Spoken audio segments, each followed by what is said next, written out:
Baiklah, pada kesempatan ini saya akan menjelaskan soal dari nomor 1, yaitu sampel sebanyak 20 orang per desa. Hipotesis terdapat perbedaan pengetahuan masyarakat desa A dan desa B sesudah diberi penyeluruhan. A sama dengan 5%. Yang ditanya itu uji statistik yang membuktikan hipotesis tersebut. Untuk jawabannya itu yang pertama ada alasan pemilihan uji. Dalam soal terdapat dua kelompok, desa A dan desa B, dengan sampel 20 orang per desa. Skala data berbentuk numerik atau interval atau rasio, yang bertujuan untuk membandingkan data antara kedua kelompok tersebut. Sehingga uji yang digunakan ialah independen sampel t-test, dengan lakukan asumsi normalitas dan homogenitas. Namun jika asumsi salah satunya tidak terpenuhi, dilakukan Mann-Whitney U-test. Selanjutnya ada uji prasyarat. Yang pertama ada uji normalitas Shapiro-Wilk. Menggunakan Shapiro-Wilk karena data berjumlah kecil atau kurang dari 50 data. Jika data lebih dari 50 data, menggunakan Kolmogorov. Hipotesisnya adalah H0 sama dengan data berdistribusi dengan normal dan signifikan. H1 sama dengan data tidak berdistribusi dengan normal dan signifikan. A sama dengan 5%. Jika P lebih besar daripada 0,05, maka data normal. Namun jika P lebih kecil dari 0,05, maka data tidak normal. Setelah dilakukan uji dengan menggunakan SPSS, didapatkan hasil sebagai berikut, yaitu uji homogenitas atau Levene test. Hipotesisnya adalah H0 sama dengan varians kedua berkelompok sama. H1 sama dengan varians kedua tidak berkelompok sama. A sama dengan 5%. Jika P lebih besar dari 0,05, varians homogen, maka boleh memakai equal variance assumed. Jika P lebih kecil dari 0,05, varians tidak homogen, sama dengan pakai equal variance not assumed. Setelah dilakukan uji dengan menggunakan SPSS, didapatkan hasil sebagai berikut. Karena kedua uji di atas menyatakan hasil yang terpenuhi, maka uji T-independen atau independent sample t-test dapat digunakan dan sesuai dengan hipotesis yang ada. Uji SPSS. Input data view isi dengan data A dan B sebanyak 40 baris. Data, decimals, 0 dan measures scale. Yang kedua, uji normalitas analyze descriptive statistics, explore, kemudian E independent list, B vector list, kemudian plots, kemudian normality plots with test, kemudian continue, kemudian OK. Yang ketiga, uji homogenitas analyze, yaitu compare means, selanjutnya one way ANOVA, selanjutnya dependent list, kemudian B factor list, kemudian options, kemudian klik homogeneity of variance test, dan selanjutnya klik OK. Kemudian ada kriteria pengambilan keputusan. Uji normalitas bisa dilihat di SPSS. Tabel menyatakan data 8,10 memiliki SIG lebih besar dari 0,05, sehingga memenuhi asumsi normalitas 10 SIG 0918 lebih besar dari 0,05 dan 11 SIG 0,928 lebih besar dari 0,05. Adapun sebaliknya 7 SIG 0,01 lebih kecil dari 0,05. Tidak berdistribusi normal. Uji homogeneity yang bisa dilihat di SPSS. Tabel di atas menyatakan SIG homogenitas 0,157 lebih besar daripada 0,05. Homogen dengan Levene statistik 1,957 sehingga gagal tolak H0. Kesimpulan, uji normalitas sebagian data berdistribusi dengan normal 10 dan 11 kecuali subset yang konstan. 7 tidak bisa diuji dan tidak bisa mempengaruhi keseluruhan. Sedangkan uji homogenitas dengan SIG 0,157 varians kedua kelompok tersebut homogen berdasarkan hasil uji T parametrik P sama dengan 1,693 dan P sama dengan 0,099 dan 2 tilde lebih besar daripada 0,05 gagal menolak H0. Artinya tidak ada bukti statistik pada taraf signifikansi 5% untuk menyatakan bahwa terdapat perbedaan rata-rata pengetahuan antara desa A dan desa B. Setelah penyuluhan diharapkan adanya tingkat ukuran sampel karena hasil tidak cukup bukti pada level 5%. Hasil narasi. Hasil uji Shapiro-Wilk menunjukkan nilai 6P untuk data A dan data B masing-masing lebih besar dari 0,05. NIS data AP sama dengan 0,280, data BP sama dengan 0,107 pada analisis. Karena P lebih besar dari 0,05, kita gagal menolak hipotesis nol normalitas untuk kedua kelompok. Artinya tidak ada bukti kuat bahwa distribusi sampel berbeda dari normal. Hasil uji Shapiro-Wilk menunjukkan 6P untuk data A dan data B masing-masing lebih besar dari 0,05. NIS data AP sama dengan 0,280, data B P sama dengan 0,107. Pada analisis kita karena P lebih besar dari 0,05, kita gagal menolak hipotesis nol normalitas untuk kedua kelompok. Artinya tidak ada bukti kuat bahwa distribusi sampel berbeda dari normal.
Baik, selanjutnya kita akan menuju ke nomor yang kedua.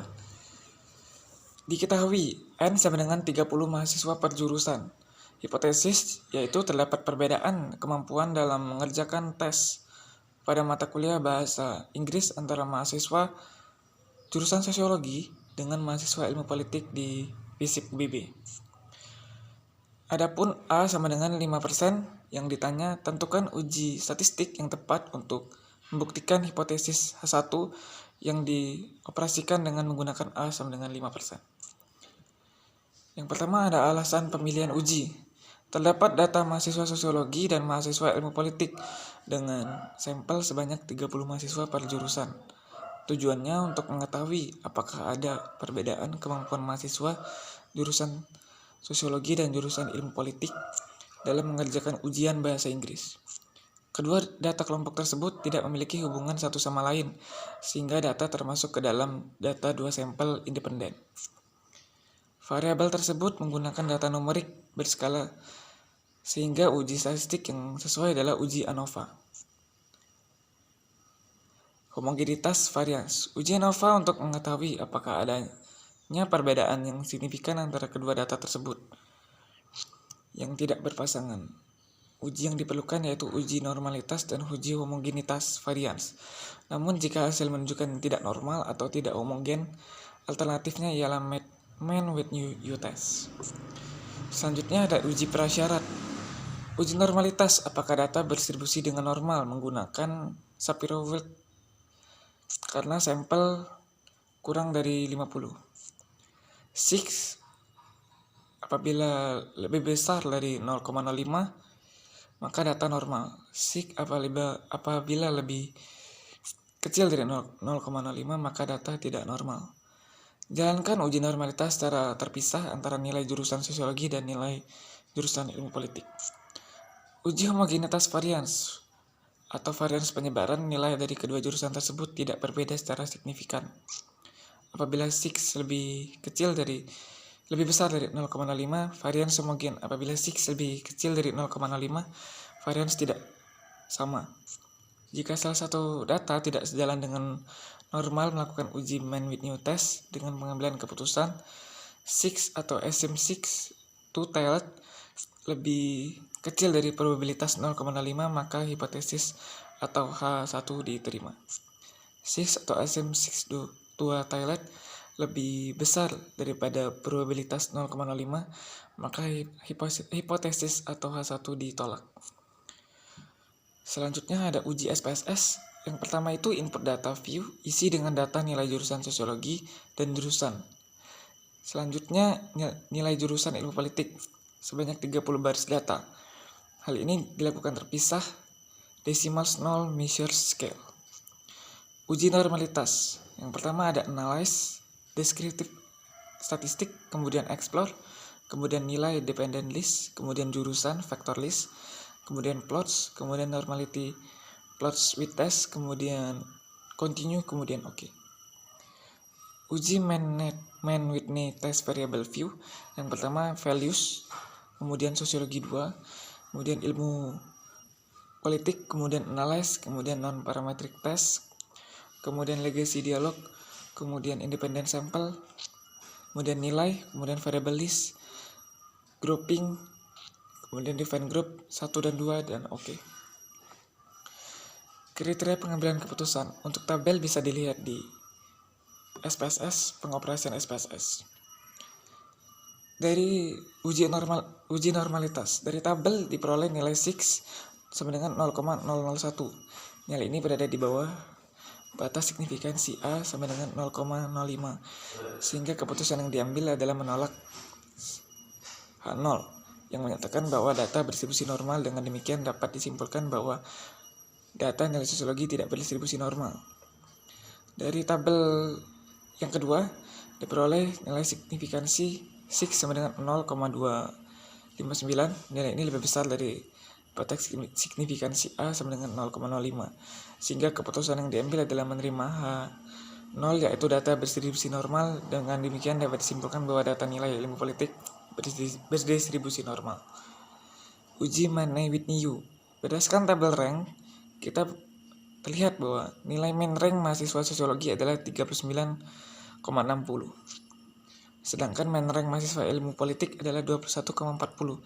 Perbedaan nilai MCAN rank ini menunjukkan bahwa mahasiswa sosiologi memiliki peringkat nilai yang secara konsisten lebih tinggi dibandingkan mahasiswa ilmu politik. Nilai sum of ranks juga memperkuat pola tersebut, di mana total peringkat untuk kelompok sosiologi mencapai 1188,00, jauh lebih besar daripada total peringkat kelompok ilmu politik yang hanya 642,00. Perbedaan ini mengindikasikan bahwa secara keseluruhan nilai mahasiswa sosiologi berada pada posisi lebih tinggi dalam distribusi data. Tabel di atas Mann-Whitney U diperoleh dari SM6 two-tailed 0,000. Nilai ini berada jauh di bawah batas signifikansi A sama dengan 0,05, sehingga keputusan yang diambil adalah menolak H0 yang menyatakan bahwa tidak terdapat perbedaan kemampuan antara kedua kelompok. Nilai statistik uji yang dihasilkan yaitu Mann-Whitney U 177.000 dan nilai Z sama dengan minus 4,043. Semakin menguatkan bahwa perbedaan antara kedua kelompok adalah signifikansi secara statistik. Dengan demikian dapat disimpulkan bahwa terdapat perbedaan yang signifikan dalam kemampuan mengerjakan tes bahasa Inggris antara mahasiswa jurusan sosiologi dan mahasiswa jurusan ilmu politik.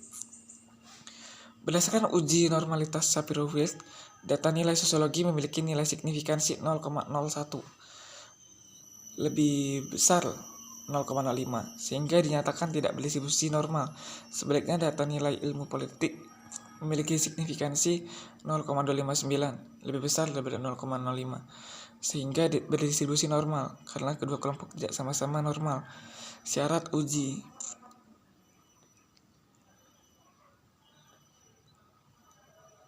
parametrik tidak terpenuhi, sehingga analisis dilanjutkan menggunakan uji non-parametrik Mann-Whitney-U. Hasil uji Mann-Whitney-U menunjukkan nilai assumption to test sebesar 0,000, lebih besar 0,05, yang berarti terdapat perbedaan kemampuan yang signifikan antara mahasiswa sosiologi dan ilmu politik dalam mengerjakan tes bahasa Inggris. Pada tabel ranks bisa dilihat bahwa min rank mahasiswa sosiologi 39,60, lebih tinggi daripada mahasiswa ilmu politik 21,40.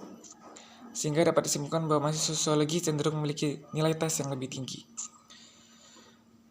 Dari uji normalitas Shapiro-Wilk, data sosiologi memiliki 0,001, sehingga tidak normal, sedangkan data ilmu politik memiliki 0,259, sehingga normal.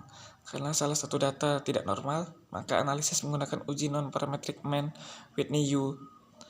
Hasil Mann-Whitney-U menunjukkan 0,000, yang berarti terdapat perbedaan signifikan antara nilai tes bahasa Inggris mahasiswa sosiologi dan ilmu politik dari tabel ranks. Kan rank sosiologi lebih tinggi, yaitu 39,60 dibandingkan ilmu politik 21,40, sehingga mahasiswa sosiologi cenderung memiliki nilai yang lebih tinggi.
Baik, selanjutnya saya akan menjelaskan soal nomor 3 yang dimana itu perbedaan motivasi belajar mahasiswa dan sesudah ruang kuliah dipasang AC dengan jumlah mahasiswa 20 mahasiswa, yang dimana hipotesis terdapat perbedaan motivasi belajar mahasiswa sebelum dan sesudah ruang kuliah dipasang AC dengan nilai 0,5%.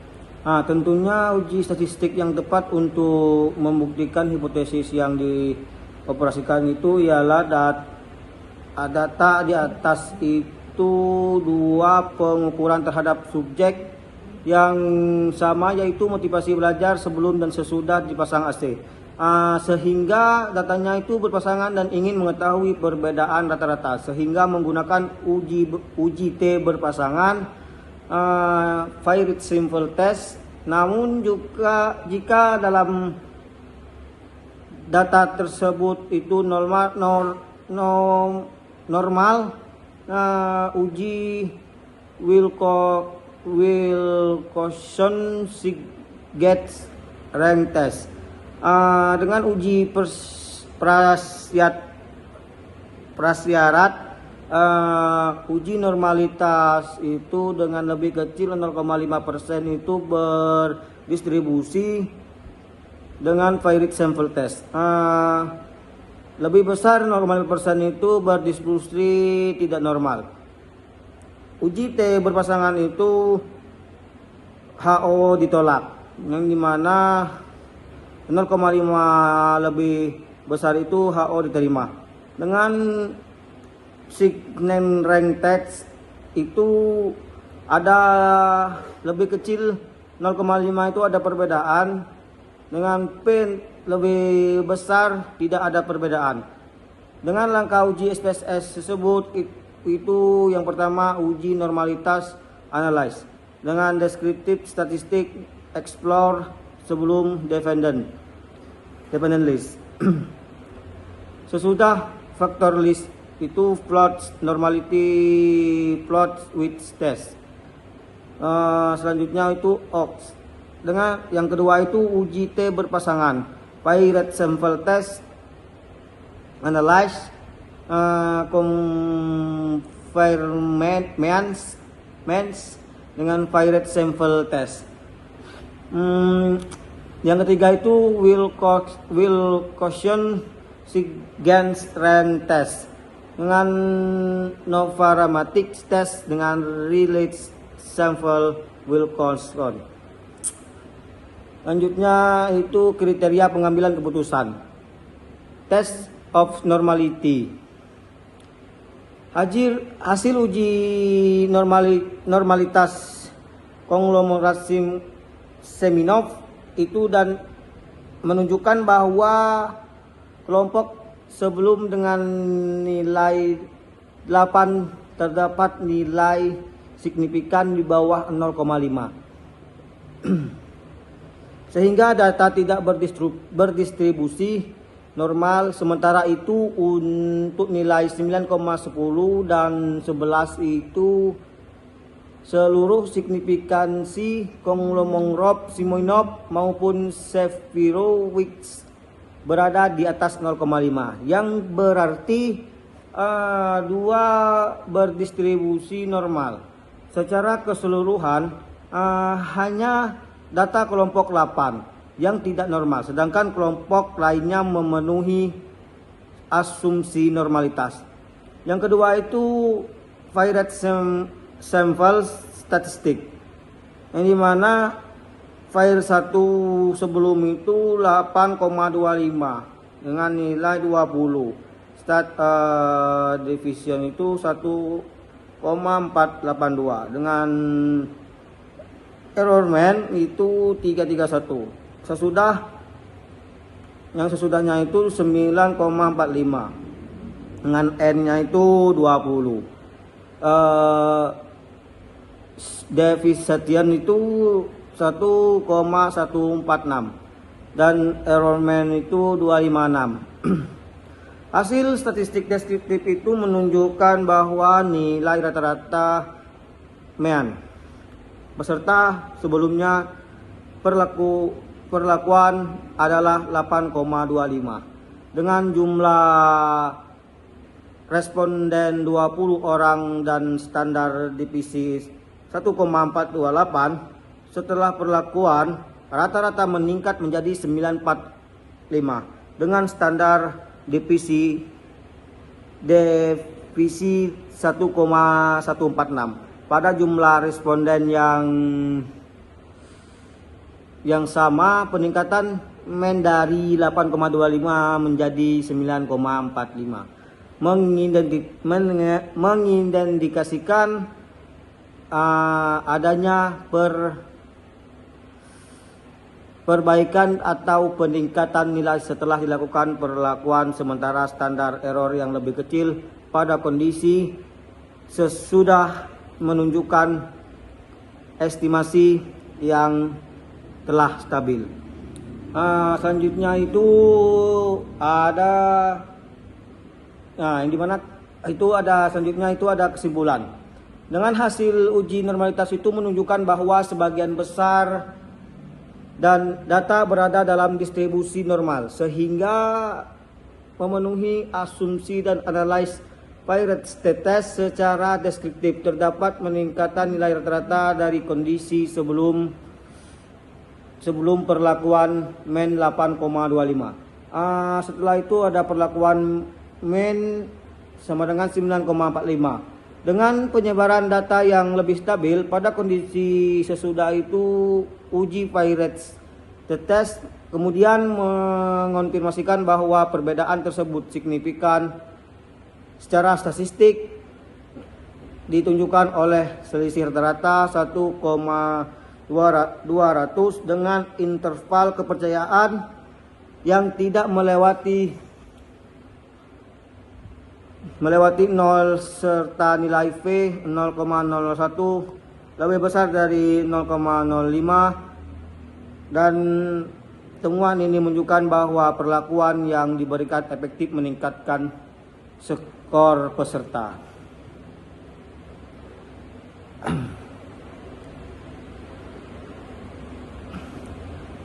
Selanjutnya itu ada catatan hasil analisis.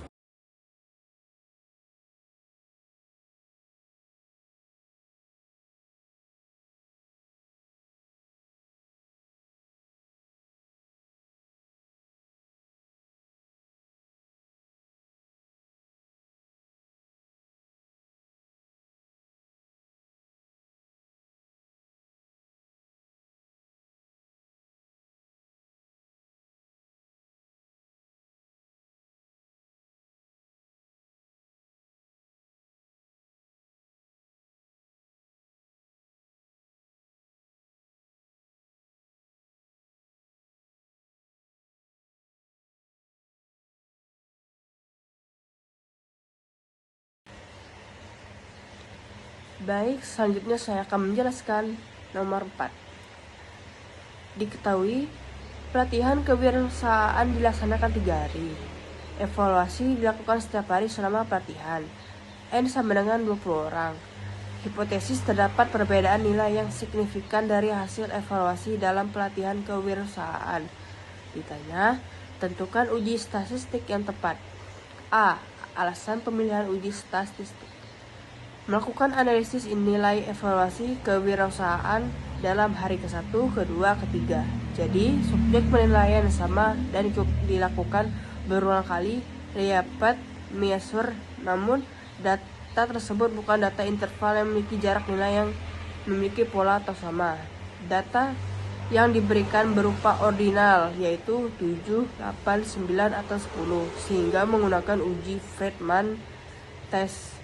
Uji Friedman ialah uji non-parametrik yang dirancang khusus membandingkan 3 atau lebih pada pengukuran berulang yang pada kelompok yang sama. Uji ini dilakukan dengan mengurutkan atau merangking step nilai dalam setiap objek, sehingga tidak perlu data interval atau distribusi normal. Karena uji tersebut merupakan non-parametrik, sehingga tidak perlu melakukan uji normalitas. D. Uji prasyarat. Friedman test H0, tidak ada perbedaan nilai yang signifikan dari hasil evaluasi yang pelatihan kewirausahaan. A1. Terdapat perbedaan nilai yang signifikan dari hasil evaluasi dalam pelatihan kewirausahaan. A. SYMP titik SAG 0,05, maka H0 diterima dan H1 ditolak. A. SYMP titik SIG 0,05, maka H0 ditolak dan H1 diterima. C. Langkah uji SPSS. Friedman test variable view desimal 0, label nilai dan hari, measure scale, analyze non-parametric test, legalisis dialog, correlate sampel hari pindah. Ke tes variabel, klik Friedman statistik, klik deskriptif dan quartiles, continue, terus tekan OK. D. Kriteria pengambilan keputusan. Pada tabel di atas terdapat N sama dengan 20 sebagai total responden dan rata-rata pada hari ke-1. 7,95 hari kedua 8,35 dan hari ketiga 8,60. Sedangkan STD deviation pada hari ke-1 sebesar 1050, pada hari kedua sebesar 0,988 dan hari ketiga sebesar 0,758. Di sini ada rank ke-1 1,70, rank kedua 2,5, rank ketiga 2,25. Pada tabel di atas menunjukkan nilai rata-rata evaluasi kewirausahaan pada hari ke-1 sebesar 1,70, pada hari kedua sebesar 2,5 dan hari ketiga sebesar 2,25. Di sini ada tes statistik. Ferryman test. Pada tabel di atas menunjukkan SIG sebesar 0,14 sampai 0,05, maka H0 diterima dan H1 ditolak. Kesimpulan, berdasarkan hasil analisis terhadap nilai evaluasi pelatihan kewirausahaan pada 20 responden selama 3 hari, diketahui bahwa rata-rata nilai mengalami peningkatan dari hari ke-1 hingga hari ketiga. Hari ke-1 memiliki rata-rata 7,95, hari kedua 8,35, dan hari ketiga meningkatkan lagi pada 8,60. Peningkatan ini juga diikuti dengan semakin kecil standar deviasi, yang berarti nilai peserta semakin konsisten dari hari ke hari. Meskipun terdapat peningkatan secara deduktif, hasil uji statistik menunjukkan nilai SIG 0,14 dan yang lebih besar dari tingkat signifikasi A sama dengan 0,05. Dengan demikian, peningkatan nilai tersebut tidak signifikan secara statistik, yang artinya variasi nilai antar hari tidak cukup kuat untuk membuktikan adanya perbedaan nilai yang bermakna secara statistik. Catatan: berdasarkan hasil evaluasi pelatihan kewirausahaan terhadap 20 peserta, diperoleh bahwa nilai rata-rata mengalami peningkatan dari hari ke hari. Pada hari pertama, nilai rata-rata adalah 7,95, kemudian meningkat menjadi 8,35 pada hari kedua, dan kembali naik menjadi 8,80 pada hari ketiga. Selain itu, nilai standar deviasi juga menunjukkan penurunan dari 1,050 dan 0,754, yang menandakan bahwa nilai peserta semakin stabil dan tidak terlalu bervariasi. Namun, ketika dilakukan analisis statistik menggunakan uji T berpasangan, diperoleh nilai signifikasi sebesar 0,14, yang lebih besar dari batas 0,05. Hal ini menunjukkan bahwa meskipun terdapat peningkatan nilai secara deskriptif, peningkatan tersebut tidak signifikan secara statistik. Dengan demikian, hipotesis yang menyatakan adanya perbedaan nilai yang signifikan setelah pelatihan tidak dapat diterima.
Baik, saya akan menjelaskan soal nomor 5. Diketahui pengaruh penyuluhan mengenai pengolahan makan tinggi protein untuk mencegah resiko stunting pada balita terhadap perilaku orang tua dalam memberikan makanan tinggi protein pada balita.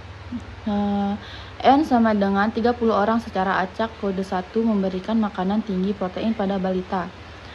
Kode 2 tidak memberikan makanan tinggi protein pada balita. Hipotesis terdapat perbedaan jumlah orang tua yang memberikan makanan tinggi protein pada balita sebelum dan sesudah dilakukan penyuluhan. A sama dengan 5%. Ditanya, tentukan uji statistik yang sesuai untuk membuktikan hipotesis yang dioperasikan. A. Alasan pemilihan uji data penelitian ada 30 responden dengan 2 kali pengukuran sebelum dan sesudah, dan variabel yang dibandingkan ialah perilaku orang tua dalam memberikan makanan tinggi protein pada balita. Dengan kode 1 memberikan makanan tinggi protein pada balita, kode 2 tidak memberikan makanan tinggi protein. Menggunakan uji MC-Nemer merupakan pengujian statistik yang digunakan untuk menentukan apakah terdapat perbedaan yang signifikan antara variabel dependen atau saling berpasangan antara dua kelompok terkait. Kondisi paling umum ialah sebelum dan sesudah. B. Uji persyarat hipotesis. HO sama dengan tidak terdapat perbedaan jumlah orang tua yang memberikan makanan tinggi protein pada balita sebelum dan sesudah dilakukan penyuluhan. H1 terdapat perbedaan jumlah orang tua yang memberikan makanan tinggi protein pada balita sebelum dan sesudah dilakukan penyuluhan. Sik kurang 2 Thailand kurang dari 0,05 maka HO ditolak. Sik 2 kurang Thailand lebih dari 0,05 maka HO diterima. C. Langkah uji SPPS variabel VU6 atau sebelum dan sesudah desimalas atau 0. Measure atau nominal analysis non-parametric test legasik dialog 2 relate sampel. Kedua variabel sebelum dan sesudah disalin ke teks pairs. Klik MC-Nemer. Oke. D.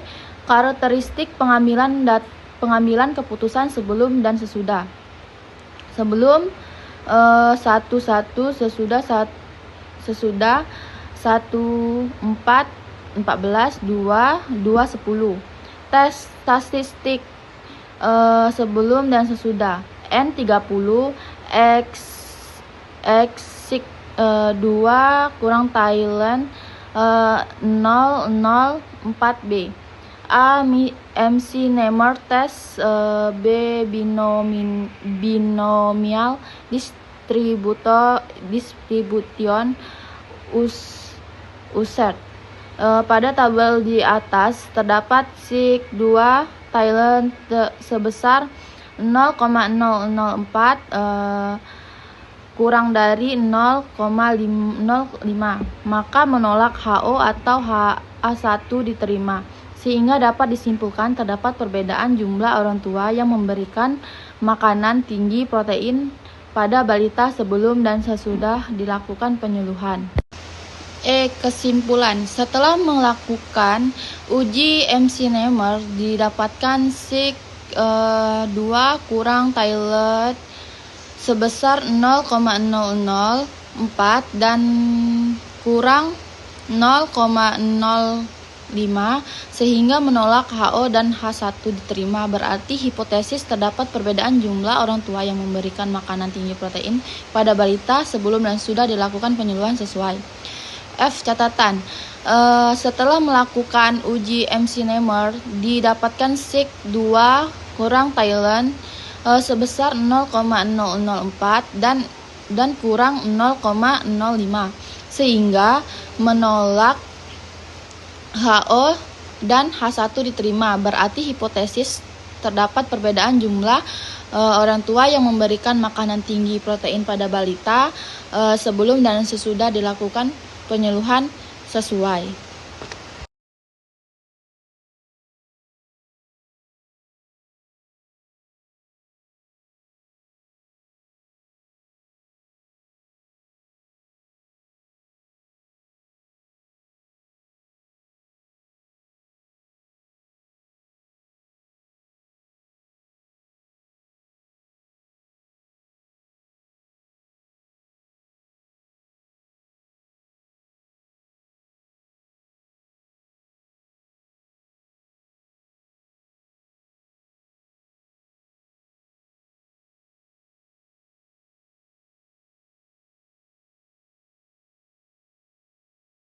Diketahui N sama dengan 26 orang pedagang online. Para pedagang online menggunakan 3 jenis aplikasi online shop yang berbeda, yaitu TikTok, Shop, Shopee, dan Tokopedia. Jenis aplikasi online shop yang digunakan setiap pedagang berbeda. Beberapa pedagang menggunakan aplikasi 2 jenis aplikasi online shop, sedangkan pedagang lainnya ada yang menggunakan 3 jenis aplikasi online shop. Jika pedagang yang menggunakan online shop tertentu diberi skor 1 dan jika tidak menggunakan online shop diberi 0. A sama dengan 5%. Ditanya, tentukan uji statistik yang sesuai untuk membuktikan hipotesis yang dioperasikan. A. Alasan pemilihan uji data berjumlah 27 responden dengan sampel yang sama. Masing-masing responden dinilai apakah menggunakan TikTok, Shopee, atau Tokopedia.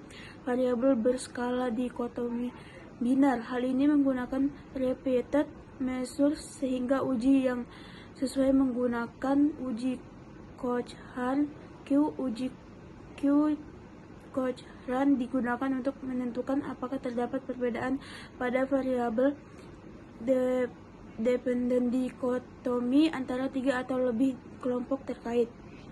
B. Uji prasyarat hipotesis HO. Tidak terdapat perbedaan nyata jenis online shop yang digunakan oleh pedagang online di kecamatan A. H1 Semenang terdapat perbedaan nyata jenis online shop yang digunakan oleh pedagang online di kecamatan A.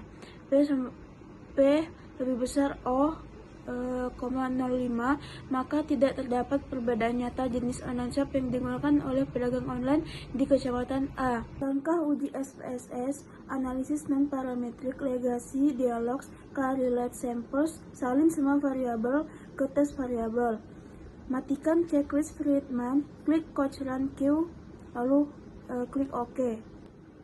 Pada tabel di atas, secara keseluruhan ketiga platform menunjukkan bahwa kategori value 1 cenderung memiliki frekuensi lebih tinggi dibandingkan value 0. Dengan kata lain, sebagian besar responden memberikan penilaian, preferensi, atau jawaban yang condong ke kategori value 1. Ini mengisyaratkan bahwa terdapat kecenderungan umum responden untuk lebih memilih jawaban pada kelompok value 1. Namun tingkat kecenderungan ini tidak sama kuatnya pada setiap platform.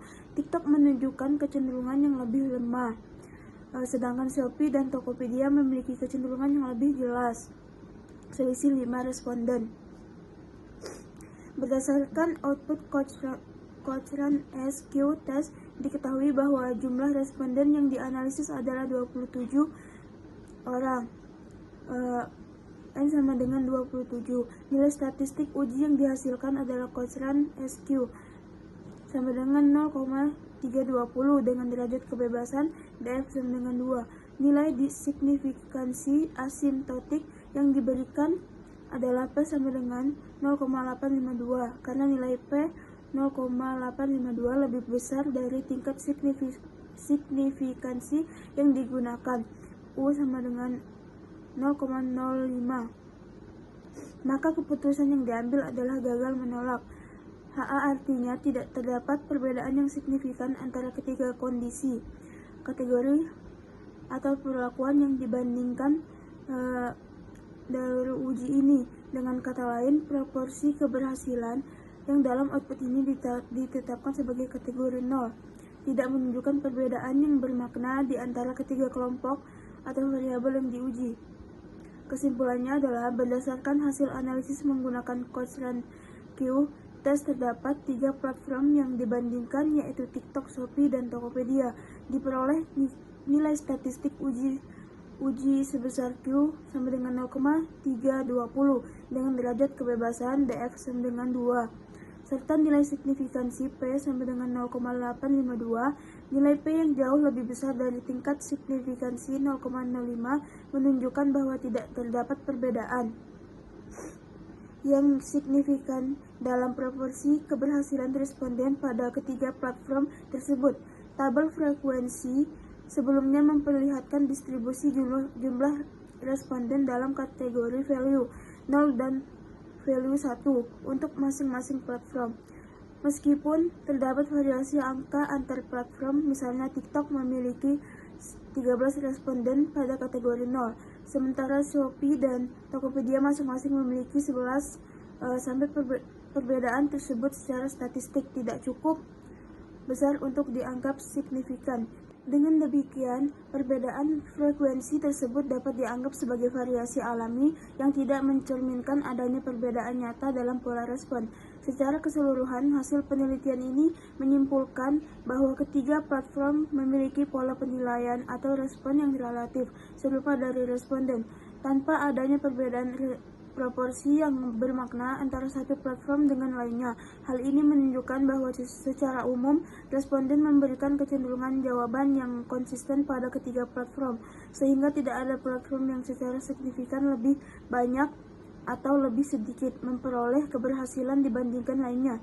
Catatan hasil uji Cochrane Q Test menunjukkan nilai P sama dengan 0,852 yang lebih besar dari A sama dengan 0,05. Ini berarti tidak ada perbedaan signifikan dalam proporsi responden pada kategori nilai yang diberikan terhadap ketiga platform TikTok, Shopee, dan Tokopedia. Meskipun tabel frekuensi menunjukkan variasi kecil antar platform, perbedaan tersebut tidak bermakna secara statistik. Dengan demikian, pola responden terhadap ketiga platform dapat dianggap serupa dan konsisten, tanpa adanya platform yang secara signifikan lebih unggul atau lebih rendah dari yang lain.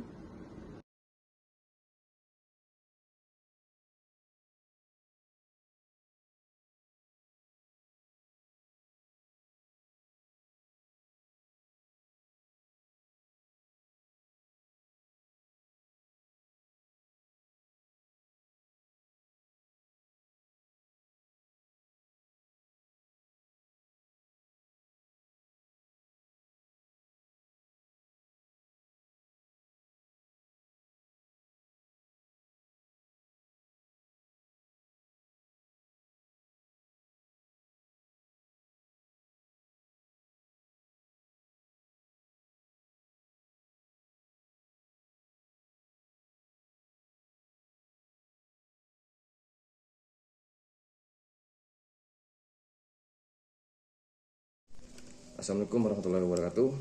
Saya akan melanjutkan di nomor 7, yang dimana di nomor 7 ini diketahui Kabupaten Bangka periode 2025 sampai 2029 pada Pilkada 2024 itu N sama dengan 400 orang yang mengikuti Pilkada dan A sama dengan 5%. Ditanya apakah terdapat perbedaan yang signifikan dalam jumlah suara yang diperoleh 5 calon bupati. Tentukan uji statistik yang tepat untuk membuktikan hipotesis yang dioperasikan dalam survei. Yang dimana A. Alasan pemilihan uji, yaitu data yang berupa jumlah pemilih yang memilih calon bupati dan data dari survei menyatakan bahwa hasil yang didapat setiap calon bupati berbeda secara signifikan. Data yang diberikan berupa frekuensi terhadap beberapa calon bupati, sehingga uji yang sesuai dengan kejadian ini ialah uji Chi-square, yang dimana uji tersebut digunakan saat ingin mengetahui apakah distribusi frekuensi yang diperoleh dari data yang ada sesuai atau tidak secara signifikan dan distribusi frekuensi yang seharusnya. Adapun kategori-kategori tersebut yang dianggap memiliki peluang yang sama. Pada soal yang juga tidak disebutkan kondisi dari setiap calon bupati seperti siapa yang lebih populer atau sebagaimana, sehingga dianggap keseluruhan kondisi calon bupati tersebut sama besar. Uji Chi-square adalah metode statistik non-parametrik yang digunakan untuk mengevaluasi apakah distribusi kategori dalam suatu sampel berbeda dari distribusi yang diharapkan menurut suatu teori.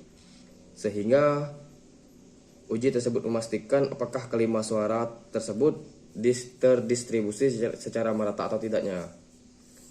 B. Uji prasyarat hipotesis, yang dimana HO sama dengan tidak terdapat perbedaan jumlah suara yang signifikan yang diperoleh 5 calon bupati Kabupaten Bangka dalam Pilkada 2024. HI sama dengan terdapat perbedaan jumlah suara yang signifikan yang diperoleh dari 5 calon bupati Kabupaten Bangka dalam Pilkada 2024. Jika V-value lebih dari 0,05 maka HO diterima dan H1 ditolak. Jika P-value kurang dari 0,05 maka HO ditolak dan H1 diterima. Jika HO diterima, menyatakan bahwa frekuensi per kategori tidak berbeda secara signifikan, distribusi data seragam atau konsisten dengan harapan. Jika HO ditolak, menyatakan bahwa ada kategori yang memiliki frekuensi lebih besar atau lebih kecil dari harapan, sehingga distribusi tidak merata dan ada perbedaan signifikan antara kategori. C. Langkah uji SPSS, yang dimana variabel view name atau disebut dengan calon, frekuensi decimals, dan null value calon, frekuensi data view, analis, terus ke deskriptif statistik, terus ke cross tabs, terus ke row atau calon, kolom, frekuensi, statistik, klik Chi-square, lanjut ke continue, lanjut ke kills, lanjut ke klik observe,